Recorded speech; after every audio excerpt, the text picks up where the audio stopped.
We are now going live to the YouTube channel and starting live. And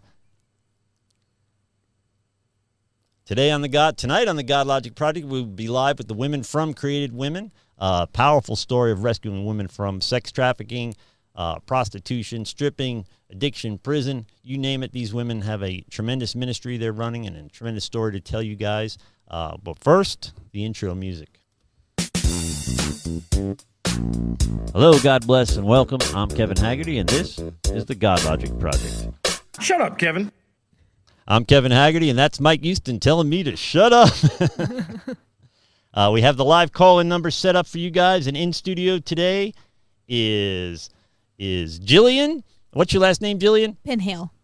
Penhale, that's easy. And Ewelina, what's your last name again? Krasnowska. Ewelina, ladies and gentlemen. We'll never go near that last name as long as you're on the Godlogic Project. And we know 3 years ago I couldn't remember your first name. You couldn't. And it almost sounds like Kevelina, which is actually my natural name, my real name. You use that I don't tell people that, but it's true. All right, that's not true. I made that up.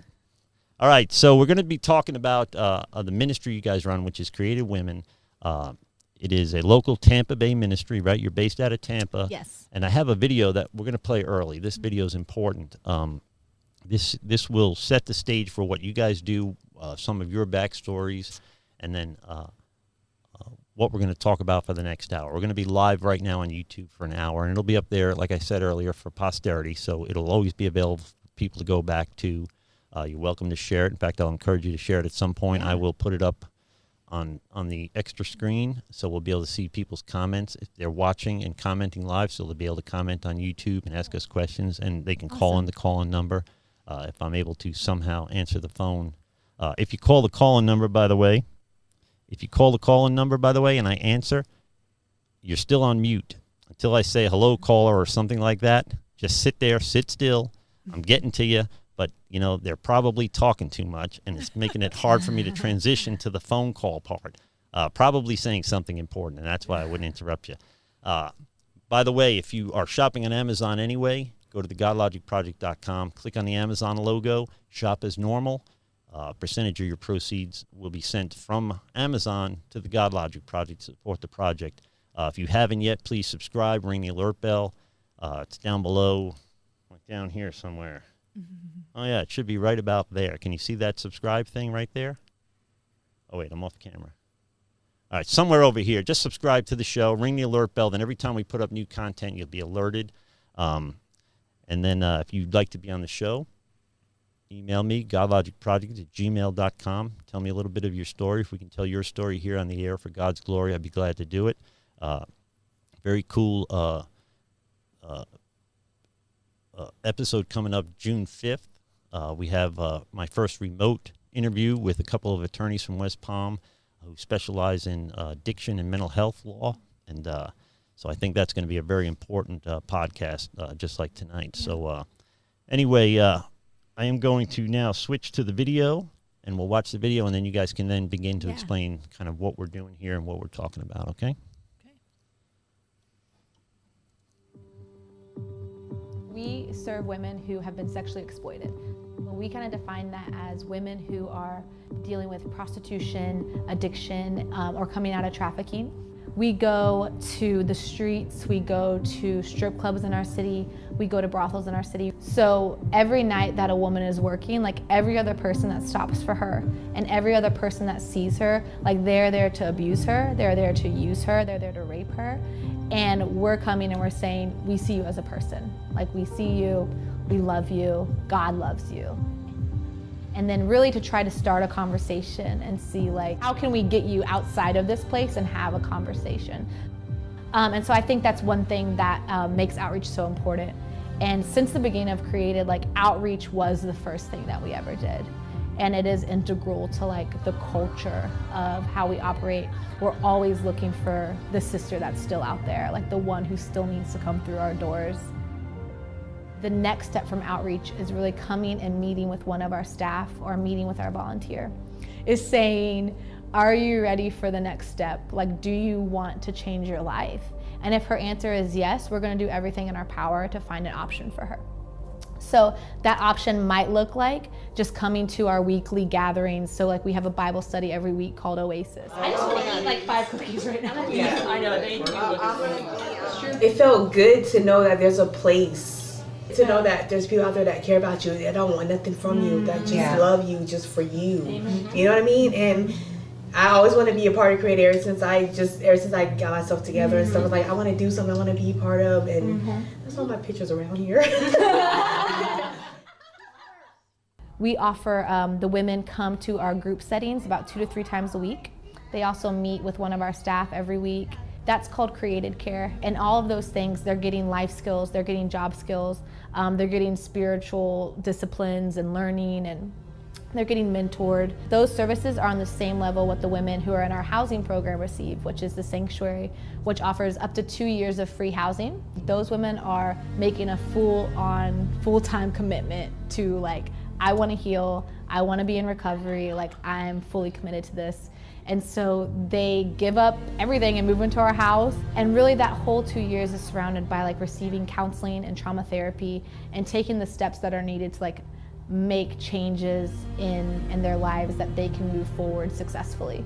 And so some of the ways that we can do that is through the business opportunities that we also offer at Created. So this is an area that we're really looking to grow. But we offer job placement to the women in our boutique, which is just called Created Boutique. And the women that's kind of like usually their first job, and start learning like small job skills like running the cash register, sorting through clothes, and all those things. In the structure of Created, there's a stability there where they're not having to like only work 10 hours a week, but then I'm not sure how much money is coming in, so now I have to figure out where I'm gonna live. Do I like this? Like, what do I want to do with my life? What do I want to dream about? What do I want to be? You know, I think one thing that is stripped away from so many women who have been trafficked or in the sex industry is like they've lost the ability to know what they want to do with their lives because all their choices were removed from them.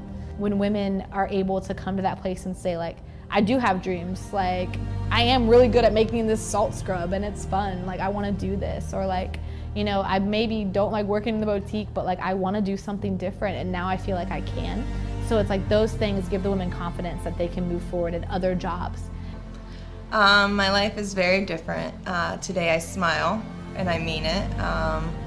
I don't feel like I have to be somebody for everyone else. I could just be me, and I'm loved for it. Me meeting Created in jail in 2007, I don't know where I'd be. I mean, I got 10 years clean in 2 months from being with Created, from being, you know, Created being my backbone, my support. It's been so many times I've wanted to give up, and I've always had a support group. There's so many ways that people can be a part of what we're trying to do in this city. I think the easiest ways to get involved though is like either to volunteer, to become committed like through, you know, donating time or finances to us, or also just praying for us. It's unseen, but it keeps us going. Like without those areas of support, like we wouldn't be able to operate. My thing is coming here and being just loved. Like not because, you know, I did this or that, but just because, you know, you guys love me just because. And that to me means the world.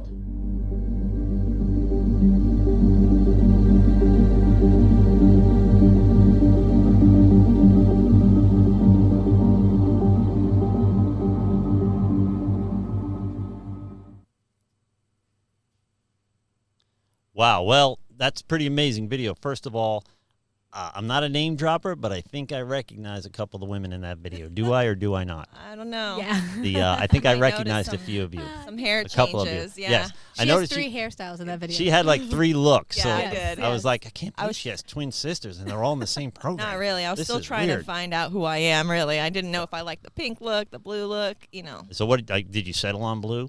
No, I just apparently came back right to now. blue. Yeah, I just came back to blue. I was feeling it. So. You were feeling blue? There's a song in there somewhere. We could write a song about that. And then, of course, Jillian, who did your hair for that video? Because it looked great. Oh, it was myself. Thank you. Beautiful job. Beautiful job. I just kind of made that up. But So- shout out to my colorist, Charlene. Charlene, thank you very much. Great job on the coloristing. Coloristing? All right, never mind. All right, so important opportunities when I watch this video, the things that come to mind particularly is that they have an opportunity, they have some time to kind of dream, like it says in the video, dream for the first time. And a lot of programs offer kind of a second chance to people. But it almost seems like you guys, some of these women didn't have a first chance. This seems like it might be their first chance at a real life and real opportunity. What, tell me, first of all, how did you guys get into a ministry like this? Tell me, Jillian, first, how did you get into this ministry? Yeah, and you're right. I think when you're looking at the video, that is a lot of the story. For me, it was learning. So I've been involved with Created for, I started as a volunteer actually about 7 or 8 years ago, and then came on the staff we were talking about them here, I think it was 5 years ago now. And it was some of that learning about what is the reality of trafficking and what that looks like in our city, in our state, in our world. And, you know, some of those really hard statistics, like, you know, the average age of entry into prostitution is 13 years old. Oh, my God. And in Created, we're working with women who are adults. So women have been in the industry for 10, 20, sometimes 25, 30 years. And so, but that common backstory is that there's something that happened in childhood that brought them to this place. And so for me, I was attending just a church event, and they were talking about, there was a ministry there called International Justice Mission that was doing a class, and the topic happened to be human trafficking and what that looks like in our world. And I just remember having an experience in that class. I was in a place where I was kind of searching, you know, God, what is it that you're calling me to? Like, what is the thing, you know, that you have for me? I was doing a lot of different work with missions and just different things at that time. But something in that class like really broke my heart in a new way.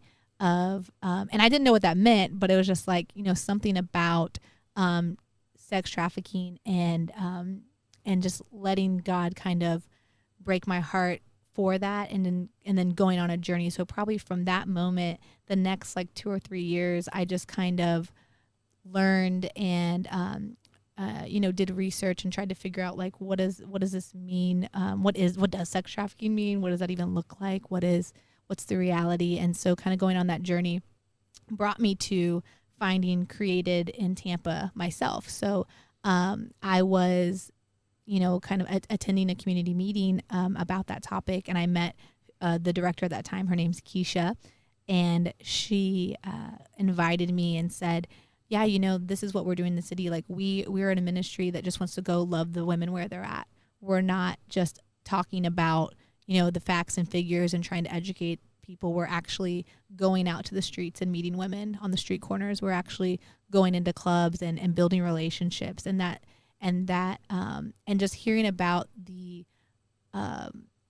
just the humanity of that, and like the way that Created just sees each woman as a full person, that they can that needs a relationship and needs to find belonging. That just really rang true for me. And so I started as a street outreach volunteer.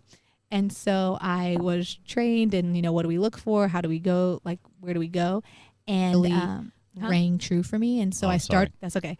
Yeah. So just really learning about what we do. And so the very first night that I went on street outreach, it was actually a time where, so pretty much any time that a big event, so think like Super Bowl, large sporting events, or even Gasparilla, something like that. Yeah. So, or at this time, so when the Republican National Convention was in Tampa, it's like you assume that like women are being brought into the city for those type of events, and so it'd be the same if it was the DNC. It'd be whatever. But anytime a large group is brought in, you assume that women are being brought in. So during that week, Created was doing outreach every single night to try to meet women at the clubs and also on the street.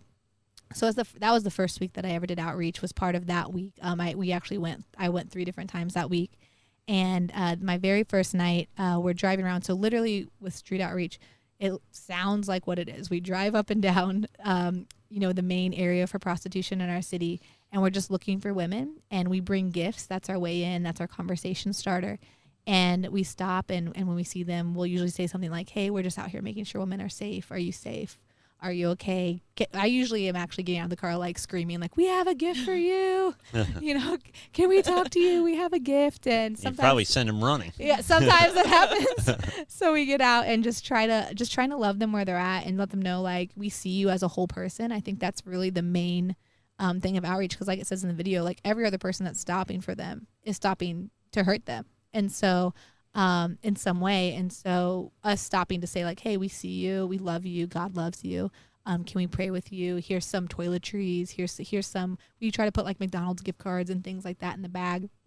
So my very first night of outreach, we met a woman, and I just will never forget as we walked up to her. And a lot of the women, because Created's been in Tampa for almost this fall, it'll be 12 years. A lot of the women already know us. We have a reputation in that area of like, if you like, people kind of know if women are stopping and they're coming towards you with a bag, it's probably Created. They're probably going to give you a gift. And so this woman, she obviously knew who we were. And as we walked up to her, she just sat in the street and just started rocking back and forth, crying. And as we walked up to her, she just kept saying to herself over and over, I'm just a trick. I'm not worth anything. I'm just a trick. Don't talk to me. And in that moment, just trying to speak life over her and let her know, again, like, we see you, you know, we love you. Like, that's not true. You're worth so much more. And I wish I could say that she, you know, accepted that and we had a great conversation, but she didn't. She got up and she walked away from us and left the bag. And then, but later that night, as we're driving down the street, we saw her actually go back and pick up the bag. And so, but I just remember processing in that car and being like, oh, and I just remember God showing me like, this is the darkness, and I need you, and I need people to bring light into the darkness. You need to speak words of life, because these women are living in darkness and in their addiction and in the abuse over them, and you know, all of those things. Just God saying like, we need to speak light. And even in that moment, I was like, yeah, it's so good that Created's doing this, and God was just like, no, you need to do this. You need to be a part of this. Yeah. And so I just really felt that. And so I started just volunteering with Created as much as I could. And then eventually came on the staff team and then was asked to be the director. And I've just So it existed before you came into the picture. Yeah, so I didn't found it. And it actually was founded by a group of women who they were part of a team that went to the Philippines. And while they were there, they worked with a ministry that's called Samaritana that worked with women who were coming out of trafficking in the Philippines. This would be my question. We'll back up a little bit and kind of paint a picture. So when I first started hearing about maybe 6-7 years ago about human trafficking or sex trafficking, I really didn't think it was a problem in America or certainly in Tampa. So to me, it was, you know, the movie Taken. They were Albanian sex traffickers. Definitely. You're saying they're brought in for these big events. Does that mean they are not local when they get here? Or are they brought up? Or is there a network behind all this? Or is it how do they coordinate this whole thing? So it's amazing. amazing. I would say from our knowledge, and I don't know a lot about the coordination of it, but there's definitely women brought in from other countries, but there's also a lot of domestic. So the majority of women who actually come through our programs are domestic women. So they're not brought in from other countries. This was, you know, trafficking happened like just right here in the city. They were brought up but there's definitely times that we see like groups of women that were obviously brought from somewhere. Or we also do a brothel outreach, and the majority of the women that are in the brothels are Korean. And so here locally. Yeah, here in Tampa. Mm-hmm. So the first of all, I didn't even know brothels still existed. Yeah. That sounds like a Wild West thing. Mm-hmm. So they are here already. So someone like me who doesn't obviously turn in these circles in real life anyway, to me this is 1,000 miles away. It doesn't make sense to me that you're that busy, that there is this much of a need. But again, that would be true of anybody that didn't come from the addiction background that I have, and they're like, well, you know, alcohol and drugs, it can't be that bad. I mean, that stuff hits a little closer to home sometimes, but this is something that is prevalent. I mean, I just saw in Polk County, like 127 people were arrested for sex trafficking. Do you call it sex trafficking, by the way? So we use sex trafficking when we're talking about it as an issue, but when we're talking about the women that we serve, we usually say women who are coming out of sexual exploitation. Okay. And the reason that we do that is because it's really difficult for a lot of the women to self-identify as a trafficking victim. Because even the women that we're serving, they think of that as like, oh, well, that's not what's happening to me. until you're able to get to the process of breaking that down. So you're on the back end. And that doesn't, and we were actually talking that on the way here, like sometimes that doesn't even happen for a woman until she's been here for like 6 months, 9 months, 12 months. And if they're getting into it at 13, 14, 16 years realize, old, they don't know there's another way. Yeah. So it isn't, like I said, it isn't almost not a second chance. It's a first chance for some of these girls. As soon as they hit puberty, this is what they're put into or exploited. So there is no they made a decision. The end of the argument is alcoholics do it to themselves, or drug addicts make a decision to get high. But in this case, they're not at the point where they can make a decision like that. And when you take a teenager or somebody in puberty, somebody just developing or stepping into their sexuality, and they're confused about it, that's a perfect time to strike if you're a predator. I mean, what better time than to exploit someone, which is just tragic. Yeah, and then like you're mentioning too, a lot of what's happening to these women and girls really is, addiction is very tied to this, because in order to keep someone complacent, of course, you're going to give them drugs, right? And so that becomes so tied into it that a lot of the women start thinking like, oh, well, really, I was doing this for drugs. Oh, really, I was doing this for whatever, fill in the blank. And so they start taking that on themselves rather than recognizing that, like, no, somebody was actually profiting off of me. Right. And so that's even one of the questions that we say to women a lot when we're starting that process of being able to identify that they were a victim, is saying like, okay, well, who did you have to give the money to? Like, were you in control of your own money? Or, just kind of like, what did that process look like for you? And a lot of times the response is like, I never had any money. Yeah. And it's like, okay, well, how did that happen? And that starts kind of unraveling this story that they've been telling themselves, that they were still somehow in control. And the guys or women, I'm sure in that case, that are telling them these stories, they know they got them, right? So that becomes the only reality they have. So you start a cult. It's a grooming process. Yeah. You don't start a cult in downtown Manhattan. You start a cult in Utah somewhere where there's no outside influence to counteract the things you're talking about. And it's probably a lot like that. So there is probably not a lot of outside world contact. The drugs play a big part of that. So you're not going to bite the hand that feeds you, especially in addiction. I can tell you from personal experience that I was honestly always attracted to the bad boy criminal lifestyle in my neighborhood, but at some point I had to do it, right? There was no more. I drank against my will. I did drugs against my will, and I robbed people against my will. I didn't want to do it, but I knew I had to do it, right? So at some point it's self-perpetuating. There's almost no way out of it, and it sounds a lot like the control of the information, is powerful, so that they can kind of program your thoughts for you, and then you're almost powerless to a second or a clear thought. So you're not taught really how to think. They never had the opportunity to be taught how to think. They taught what to think, right. And in this case, it is you're not worth anything but this. Probably there's self-esteem issues that run deep in stuff like that. So prey behavior triggers a predator response. We see it in nature, and we see it in human nature too. If you act like prey, there's a predator out there looking for you, right? That will be ready to strike. So then who else is there to help them but you guys, right? People that do what you do. Ewelina, your story a little bit. How did you get involved with Created Women?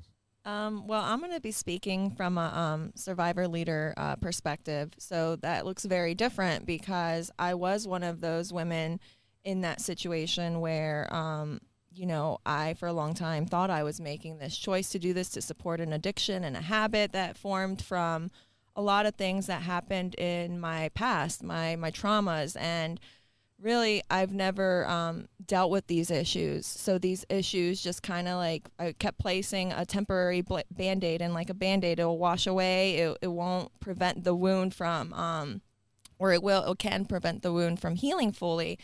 And so the way that I met Created is in about 2015, I started in a human trafficking unit in Salvation Army in Tampa. And this was like the very first time I've ever identified with being able to recognize that I was in an exploitation situation. And again, it was through an outreach from a ministry that would come into the clubs in Pasco, because that's where I came from.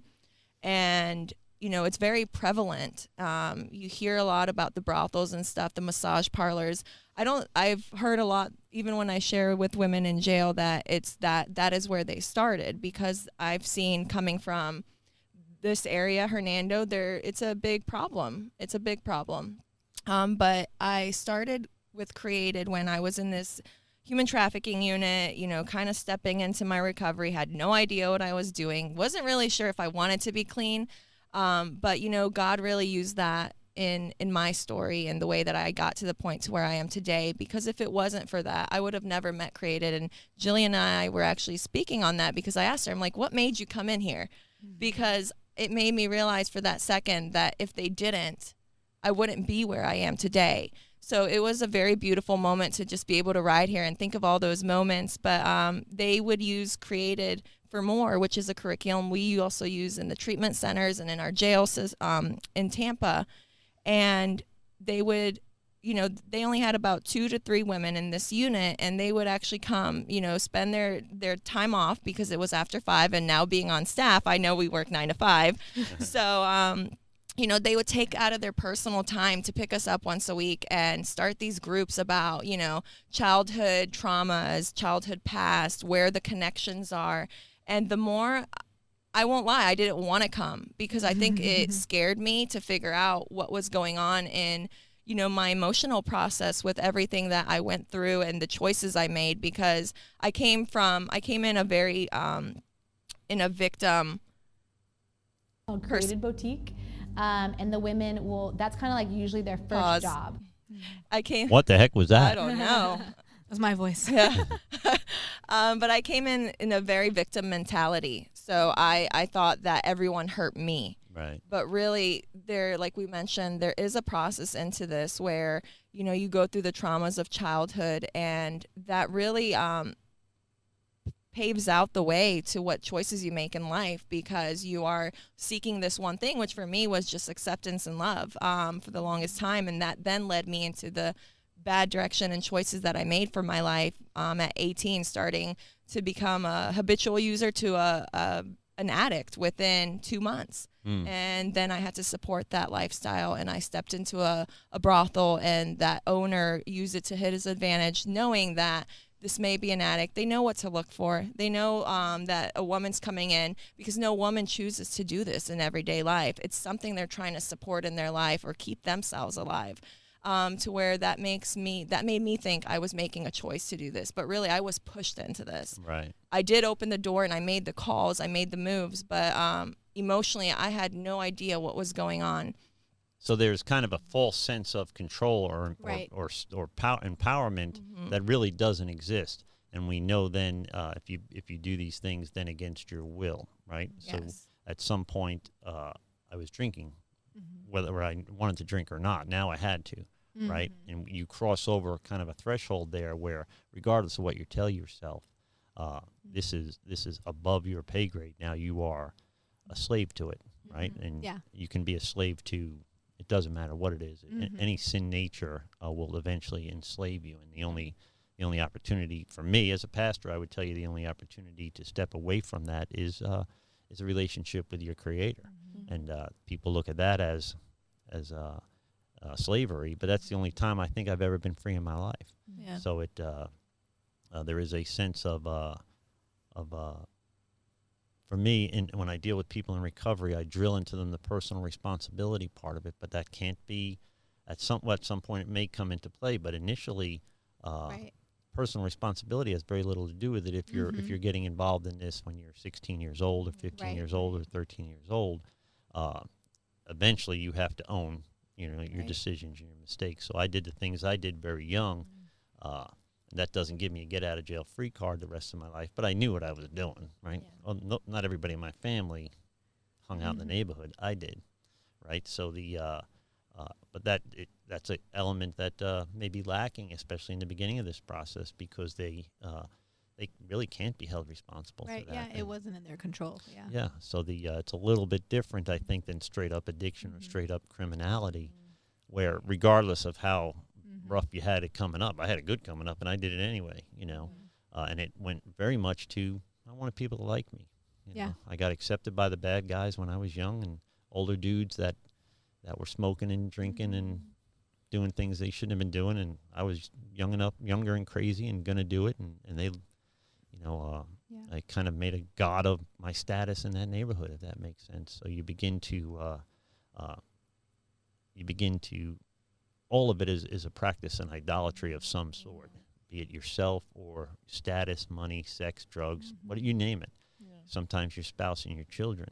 You can make an idol of anything when the only thing we should be that in love with is our relationship with our Creator. But that's a hard sell, especially when you're 13 and when you haven't lived through the downside of that type of idolatry, right? And so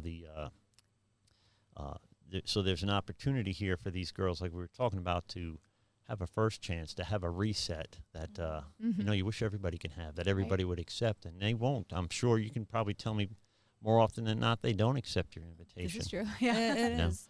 And I was thinking back to you speaking on this topic. I remember clearly when I felt God abandoned me. I was 6 years old, and I sat there, feeling like already so alone. So when my answers weren't getting prayed, or my just questions to him, why would you allow this to happen to me?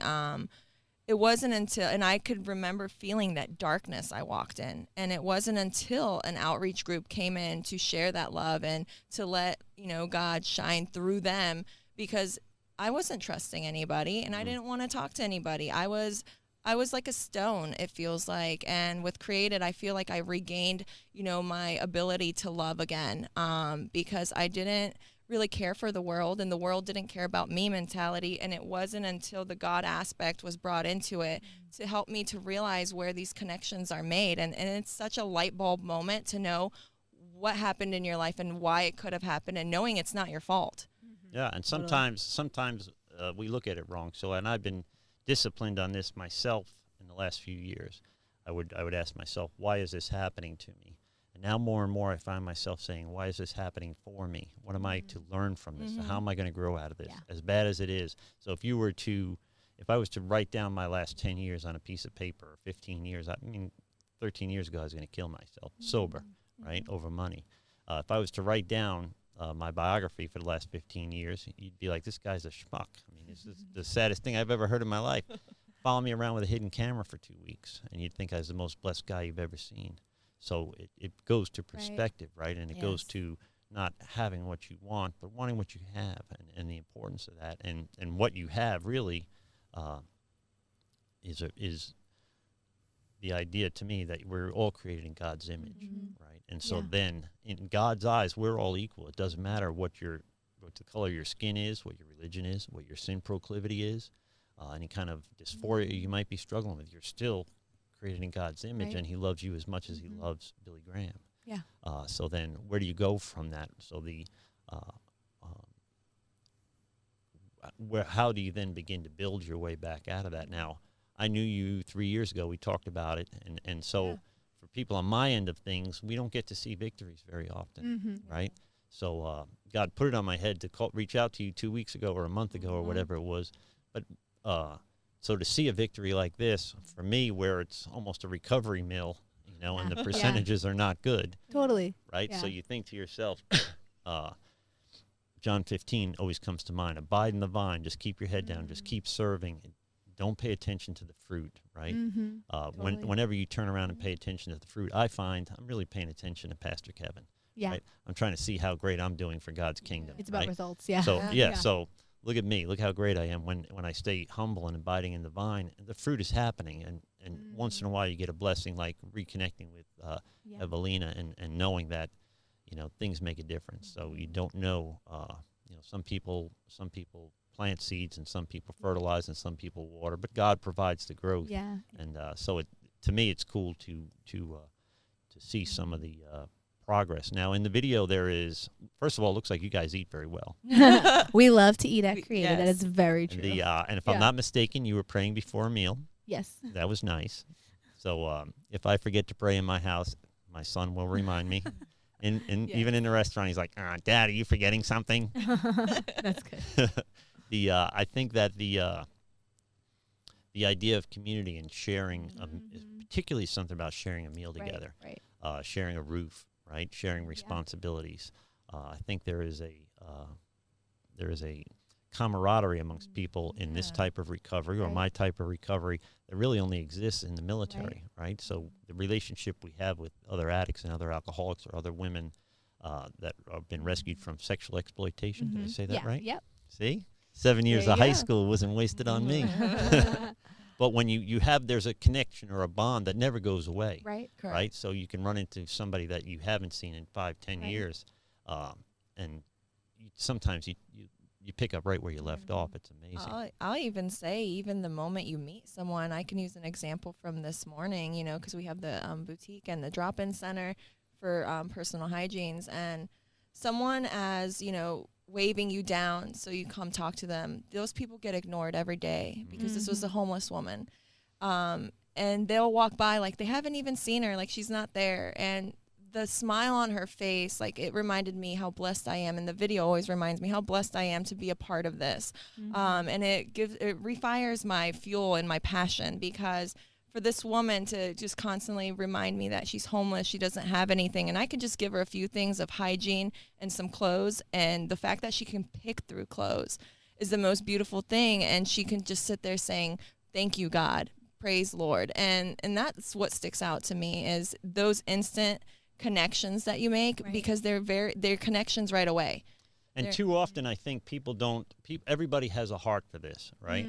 So I have constantly, you'd use the example of homeless people. Well, the homeless problem. Yeah. Most of the people complaining about the homeless problem, first of all, have more than they need, right? They have a lot of money compared to me, or compared to normal people, certainly compared to homeless people. I'll guarantee you they never sat down and had a cup of coffee with a homeless person in their life. They probably would not eat around a homeless person, never mind eat with a homeless person. So it is a different mindset for people that get involved in ministries like this. There is a humble servant aspect to it. Yeah, and I think, like Evelyn is saying, I think at the end of the day, you know, our goal at Created is we want to provide a place of belonging. So whether that is for the woman who's on the street and just needs a couple hours of like rest in our location, in which we're actually, our main building and offices is right on the main area of Prostitution in Tampa, because we want to be where the women are. We want them to know that they can come there, that they can get like toiletry items, clothes, all of those things like when they need it.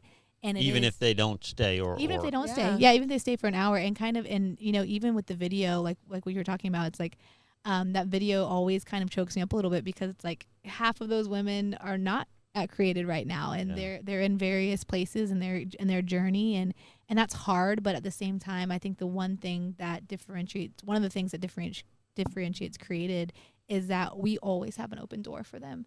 So whenever you're ready, or even if you just need to come for one day and just be reminded that there is a community of people that loves you and cares about you, you're welcome. You can come for that one day. And it's got to be, I think, recovery, 12-step recovery is a program of attraction. If I don't have something you want, why would you listen to what I have to say? Totally. Evangelism, the same thing. If I am telling you one thing and living another way, and which I have done in my, not as a pastor, but certainly as a saved person, that is, I think the guy on US 19 with the megaphone yelling repent is less effective than a Christian that follows Christ and tries to live out the gospel message at the supermarket or at work or at their kids' school.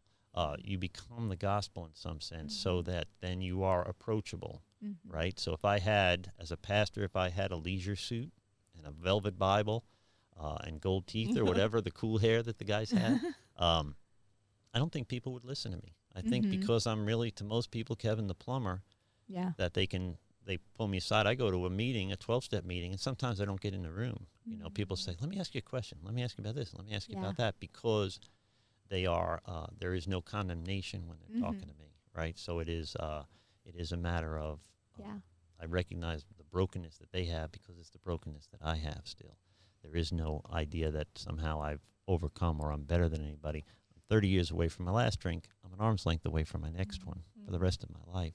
Right. And that is, I would guess, what makes Created Women so approachable. You have the open door. You don't have to do anything. There's no condemnation. If you walk out that door and return to the lifestyle, we love you anyway, right? Yeah, totally. So what would you, how effective has that been? Have you seen where girls that would stop by would eventually, Oh yeah. put the plug? We would say put the plug in the jug, but they wouldn't do that. But would they surrender? Right? Yeah, They cease definitely. fighting everybody and everything and say, "Help me." Yeah, and I think so. I mean, there's two sides of that. So I think on the one hand, we are a ministry that's constantly sowing seeds. So much of that is unseen. Right. But there's also those moments where, I mean, we have women who have, we've walked with them for years. There's one woman that I can think of where we met her on the street, and made a relationship with her probably for a year until finally, like, she was in trouble and she called one day and she was just like, "I'm ready. I need help." And was able to come into our sanctuary, and she graduated. So it's like there is this cycle that happens, but we know that with like our outreaches and with women, like, again, stopping by and just trying to like build that relationship, it can take years before they feel like they've gained enough trust and they know that like they can come here and be safe, because their whole life has been everything's unsafe around them. They're in that survival mode. They're trying to figure out what's going to happen in the next hour. And so it takes that time to build that trust, and we see that. And I think even with the sowing seeds, like, there's so much that happens that we don't even know about. We actually were lucky enough to we're in a community of different outreaches that go into the strip clubs in Tampa and Pasco County and Pinellas County. And one of them shared with us the other week that there was a woman that walked into their church and they started building a relationship with her. And she was like, "Yeah, I was actually working in one of the shops and I overheard Created talking to another person about leaving, and I left the next day." Oh my God. And so like we never hear stories like that. No. So that's like an amazing thing. So it's like, it's just that motivator that like so much of this is also unknown.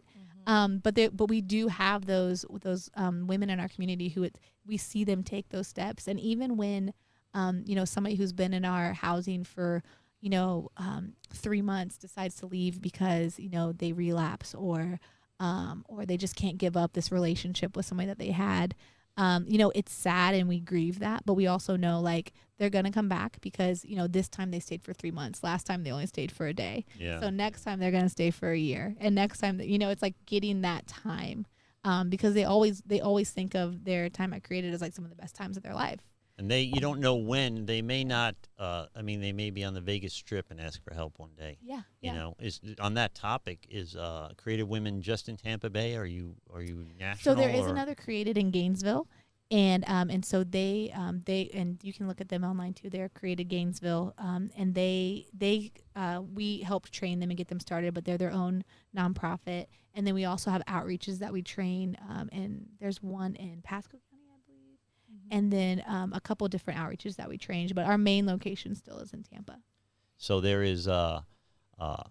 I believe that people really want to help. They'd love to make a difference. I think most people are ignorant to this problem, like I was 7 years ago or 10 years ago, whatever.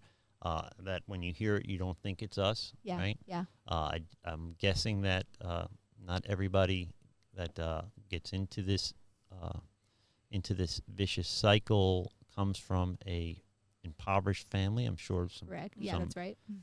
This strikes affluent neighborhoods as well. It's just not an inner city. It's not a holiday problem, right? And I think people would like to make a difference. I think businesses would like to make a difference. I think that there is an opportunity for them to give of their time, talents, and treasures if they know that it's going to be local, that it's going to make a difference. Because the people that you pick any street, US 19, Dale Mabry, whatever, these businesses here pay the price for addiction every day and prostitution in the holiday, right? And what if we could begin to not just clean up the streets and they don't have the liability of theft or bogus lawsuits or whatever goes along with whatever it takes to get some money to feed your addiction. What if we turned those people into employable assets, right? People that fall into addiction, by the way, are generally higher IQ than the average person. It's true. Yeah. Not in my case, but in most cases. So once they break that cycle and they're set free from that, they contribute and they can make a difference. I mean, the best salesmen I know in the world have a background a lot like mine. Unfortunately, sometimes it's their situation right now. But people that that are prone to addiction generally are higher IQ. People that are prone to the lifestyles like this are generally higher IQ, and they just need this opportunity, right? So if a business owner or a family or anybody was planning on giving of their time, talents, or treasure to make a difference here locally and make a real difference, not just send $100 to a national or international charity, and then 10 cents of that 10 cents on a dollar gets to actually servicing people. But they really make a solid difference right here, right now. What are some of the ways that people, the average person watching this now or 5 years from now, can help make a difference at Creative Women?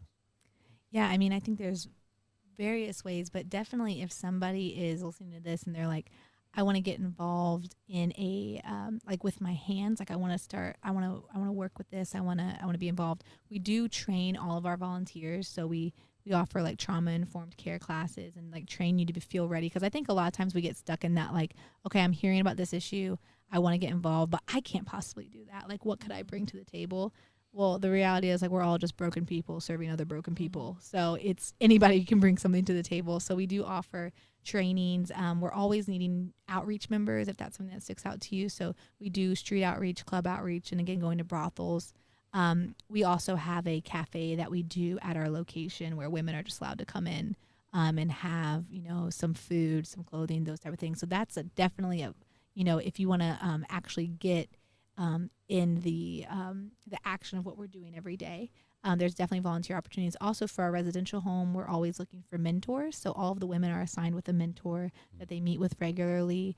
And then we also have volunteers that transport women to appointments. So a lot of our women, when they're in the first couple months of the program, riding a bus can be very triggering, and there's just a lot that's around, and so we like to kind of create that buddy system for them where they we have people that can process with you, talk to you, get to know you, so you're not feeling so alone in those places. So transporters are a huge help to our ministry.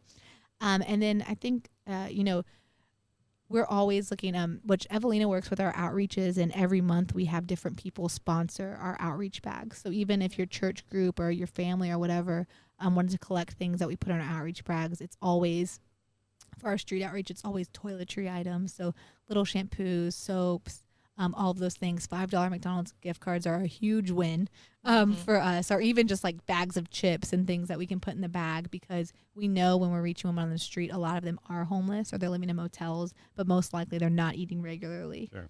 And that's one of the reasons why Created loves food so much, is we try to make sure everybody's eating regularly. And then for our club outreach bags, it's makeup items, it's lip glosses, like things that they would enjoy.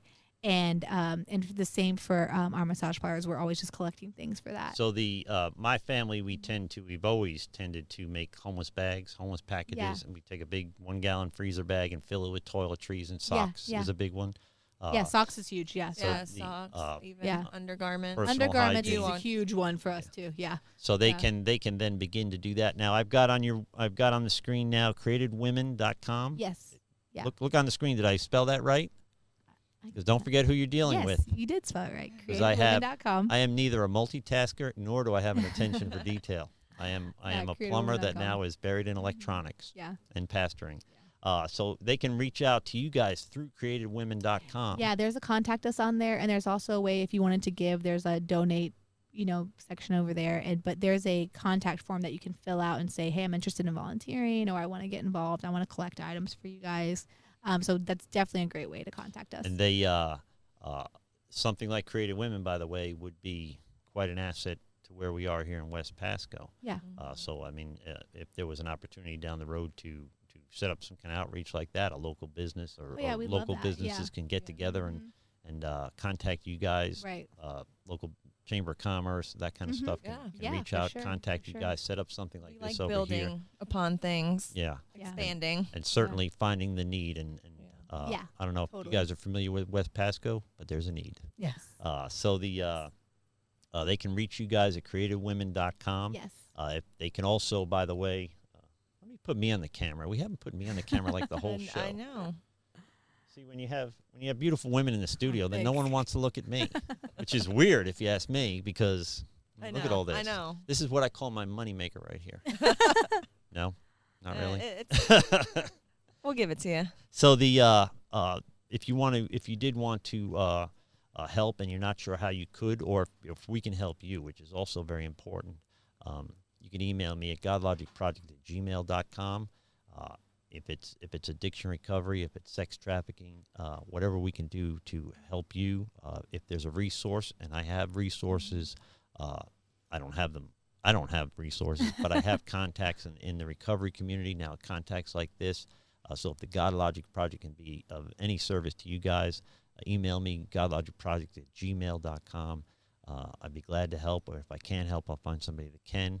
If I can't help, I'll tell you that I can't, and we'll find you some resources. So there is definitely a network available, a building network, it seems to me, of opportunities for people to really kind of get, in some cases, a first chance. Yeah. So that's important. So if we were going to sign off in the next few minutes, what closing thoughts would you like to leave the Godlogic Project? What closing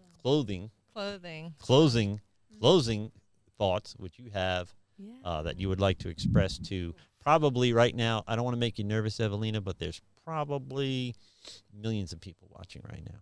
I don't. We'll see. There's 4. Well, that's good. Welcome. Hi. Hi, 4 people. 4 is a start. Yeah. Welcome to the Godlogic Project. Please subscribe. I would say, I think for me, I always want to express to people that I think, kind of like we were talking about before, it's like this issue of trafficking and sexual exploitation, all of that can seem so far away. But to never forget that, the women in our community, it's right down the street. It's just 5 minutes away. It's happening all over the place. And I think when you open your eyes to that, you actually can start to see that and start to pay attention to, what's happening in your city. And I think that for me, that's the biggest thing, is just start paying attention to what's happening in your city. Because you can make a difference for that too. And you can, if you see a woman who you think, something is happening to her, to call about it and to try to be that change. And so I think for me, it's like opening your eyes to, I think, our own senses of like how we want to feel safe and we want to feel comfortable. So we want to think that everything around us is that safety. And, but that's not where God usually wants us. There's almost a willful ignorance to. It is so because it's very, not here. It's not me. Blatant. It's not my family. It's not my problem. But if you live in these communities, if you run a business in these communities, it is your problem, and you're paying for it now in a passive or a backdoor kind of way, where not only can we clean up the areas, but then we can produce educated, clean, motivated, reliable employees for these businesses, and we can. I think that we can really turn this whole thing around. I mean, I don't think that's a pipe dream. Yeah, and Tampa, is known for the adult entertainment industry. Like, that's one of the things that Tampa is famous for in the nation. And, like, what a awful thing to be famous for. Yeah. So, I think just, like, being aware and remembering that, like, it is everywhere, and it could be, it could be happening closer than you think. And so just make yourself aware. It would be so good if we can, I always joke about when I go to jail that my intention is to preach myself out of business. So I want to go up to that jail and nobody's there. Yeah, Like, sorry, Kev, you saved the last one. You're out of here now. We don't need you. That would be great. And the idea that the market exists for this is crushing. Yeah, right? yeah. Now, it's easy for me to say it's never kind of been my sin nature, Right. But that doesn't mean that it's not for somebody else. Yeah, there's a demand for it. Yeah. Yeah, and that's the problem. So therein lies the problem, and that is. I hate to be overly cynical, but we wanted a godless society in America in the last 60 years, and we got one, right? And this is what it looks like. Yeah. And so we need to, make a difference from a series of small battles, right? Yeah. So if people want to help, they can go to creativewomen.com. It was nice, of course, Jillian, to meet you. It's nice to see you again, Ewelina. Thank you for coordinating this whole thing for me. Oh, I didn't know if we were going to be able to pull it off or not. Yes. And I don't usually podcast on Tuesdays because I have a recovery group, but I wanted to make sure we got this one out because it's so unique and so important and so local that I made sure that the accommodations were made. I wish the air conditioning was working better. Oh, it's good. It's been fine. One thing I wanted to part with is coming from that survivor aspect, I've just had such a fire within me to show other people who have suffered from, emotional, physical, mental abuse and traumas in their life. It could start from childhood. It could start at any point in your life. But my passion is to be able to remind women that are struggling with this, the hope that there is, because that's one thing that kept me alive in that industry is when a woman brought that hope back into my life, and just simply by asking me, what do you dream of doing other than this? And I have never been asked that, because people that walked in there never cared to ask how my day is. Did you have a good day? Because their needs were all about them, and I was serving someone. So when that happened, I can remember clearly the night I felt the Holy Spirit, just help me to open my mind and my heart. And I was going towards cosmetology. That's why I am a creative being. But going through the program personally with Created and graduating and becoming a full-time staff member, like never in my wildest dreams would I have imagined my life being where it is today, because I remember sitting in that brothel waiting for customers thinking, this is going to be the rest of my life. Yeah. And I'm accepting this.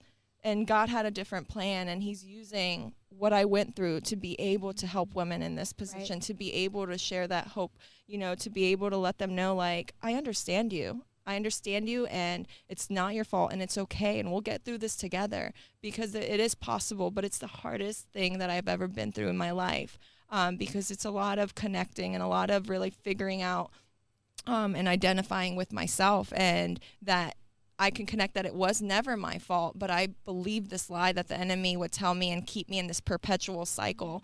So now, my wildest dreams came true, being in the brothel environment and seeing someone do outreach, and now being able to do the same for a woman. And I am able to go into these clubs, and I'm able to share the word of God and the love of God, and through me use his presence and just love on them. So all of a sudden now things aren't happening to you, they're happening for you, that Correct. There is this now a pruning, Correct. a John 15 type of pruning, and you are to grow from it, and you are to learn from it. So the idea is, and why am I being punished when we go through hard times?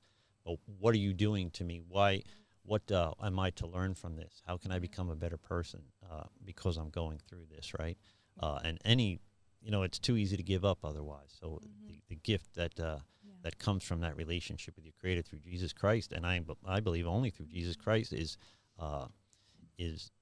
turns everything around. So it's the very same problem, but now it's empowering. It's bewildering. Right? Yeah. So it's a peace that surpasses all understanding. I tell people, so if you understand it, you're doing it wrong. Right? So everybody that is in Christian pastor circles, everybody knows everything for sure. Well, the truth is we don't really know for sure any of it, really, right? So and if you do, you're probably doing it wrong. There's probably something not adding up in your pastoral ministry, right? So and the dangerous part is then you could begin to look down on the people you serve, the flock you're called to shepherd, or you can begin to look down on other shepherds. So that there is a humble, to be truly struck by the Holy Spirit that comes with conviction that keeps us looking forward, where guilt tends to keep us looking backwards. It feels an awful lot alike, but somehow there's a power in looking forward and understanding this isn't God's best for me. But I know now that God is leading me towards that best if I just stay, if I stay abiding. I found, and this is a little late in the show to bring this up, but it's interesting.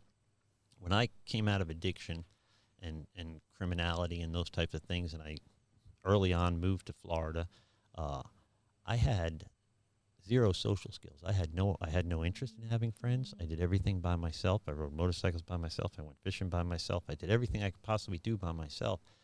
An environment like you guys have created there, created women, maybe for the first time, instill social skills in some of these girls, right? Definitely. Who do you trust? Who can you not trust? I can tell you who I That's a trusted, huge and that part. was nobody. I mean, for years I had no friends because I had employees and customers, but I didn't have a friend in the world. Halfway through my life, I had money, right? And I had a wife and kids, but that's all I had. I mean, I had, if I needed help, there was no one to call that I would ever show weakness to. But that aspect that was missing from my early recovery, and unfortunately I carried with me for 17, 18 years, that type of thing is inherent in the program that you run, and it begins to give them the opportunity to develop their discernment, right? For sure. So that's important too. So there's just there's really no limit to what the difference you guys could make with what you're doing, and that's what's so awesome about this. Yeah, we get to see small successes every day, and we celebrate those because we were talking about this a few weeks ago. It's simple, someone getting a license or just an ID. These are things that aren't obtained so easily for them. I know it wasn't in my case either, and I felt like I won the lottery. So just seeing that everyday, hope in the renewal in their eyes and the life that comes back after that moment where they come in and they're confused and they're scared. But when they finally do loosen in the trust aspect, it's a different feeling. It's a connection, it's a relationship, and it's a friendship. I can remember the first time I got in an accident sober, and I'm sitting there and I'm in shock because I just got in an accident. And I look in my rearview mirror and there's an unmarked car with his lights on coming up behind me, and I automatically start looking around the car. Right, I'm ready to hide things, throw things out the window, swallow what I need to swallow, and I'm like, wait a minute, come and search my car. It made no difference to me. I'm clean for the first time, and I have insurance and a driver's license. The things I never had all at the same time back in the day. All right, so we're going to sign off now. I do appreciate you guys coming in. Thank you. It really is. I think this was an important show, and they're all important, and none of them are unimportant. But there was something about getting this message out there, probably because it's not my world, and I'm, like we talked about, kind of ignorant to the fact that this is here, right, and not in Albania or Korea or somewhere else, in Russia. You always think of those things as being in our own backyards. Right here, right now, going on. And I would hear people talk about it, and I never really, in the beginning, it didn't dawn on me that they were talking about domestically, right? So it's super important that you guys came in. It's super important that we got this out there. If you guys have any questions for me, of course, godlogicproject@gmail.com. Go to YouTube if you're on YouTube. Go to YouTube and subscribe. Ring the alert bell. That would help support the Godlogic Project. And the more awareness we can raise for the things that are going on, the more effective we can be in doing them. And I have an outro song. Oh, nice. Can you believe? And it sounds an awful lot like my intro song. I made it myself, so it's not very good. But I'm hooked to my watch, too. No one told you they love you today. God loves you. So do I. Receive that. Be blessed. And we'll speak soon. Bye. Thank you for supporting the Godlogic Project. And if no one's told you they love you today, God loves you. So do I. Receive that. Be blessed. We'll speak soon. This has been a Rev Kev production. Your mileage may vary. Shut up, Kevin.